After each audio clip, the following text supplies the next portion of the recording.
राम राम. राम राम. आता तुम्ही जे मुळ्याचं औषध नेलं हो. आणि आज ते मुळ्याचं कसं राहिलं? आता बरं वाटतं ते चांगलं राहिलं, चांगलं बऱ्यापैकी. बऱ्यापैकी राहिलं का? हा. म्हणजे आता काय प्रॉब्लेम प्रॉब्लेम काय नाही. काहीच नाही. किती दिवस झाले त्याला? त्याला साधारण एक 6 महिने झाले असते. 6 महिने झाले. आता काही तकलीफ नाही काय? काही तकलीफ आणि मग मुळ्याचं औषध रिझल्ट वाटतो का आपल्याला? हा? रिझल्ट वाटतो?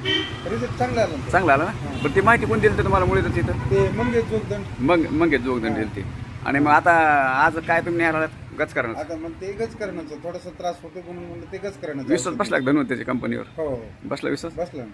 तर हे यांच्या ताईला मुळ्यात होता. कोणता होता? रक्त पडत होता. हा, रक्त पडत होतं. आता एकदम ओके झालं. हं. तर आपले असे धन्वंतरीचे रिझल्ट आहेत. माझे नाहीत रिझल्ट, पण धन्वंतरी कंपनीचे रिझल्ट आहेत. हं. तर असे लोकाला रिझल्ट यायला आहेत, त्यांना आनंद भेटायला. आणि एकच कोर्स केला हो, तुम्ही. एकच आपण तर केला. 3 कोर्स सांगतो प्रत्येकाला. एकच केला. प्रत्येक ह्याच्यामध्ये जे दुखण्याला आपण 3-4 कोर्स सांगतो, हा. पण तुमचं एक कोर्समध्ये राहिलं. कोर्स होते बरोबर. तर अशा पद्धतीने यांच्या ताईला होता. तर ते आज आता गचकारणाचं न्यायला आलेत.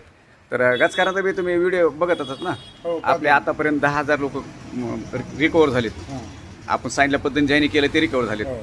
तर कसं असतं, कुठले बी तुम्ही विश्वास ठेवला, विश्वास हे 50% तुमचं रिझल्ट हां, असतं. तेच. आणि मग बाकीचा मेडिसिन औषध काम करतं. आता तुम्हाला विश्वास बसला म्हणून तुम्ही आज गचकारणाचं औषध न्यायला आलेत. तर अशा पद्धतीने आलेत, हे आता सांगायला बी आलेत आणि गचकारणे औषध न्यायला आलेत. धन्यवाद सर, आल्याबद्दल, माहिती दिल्याबद्दल.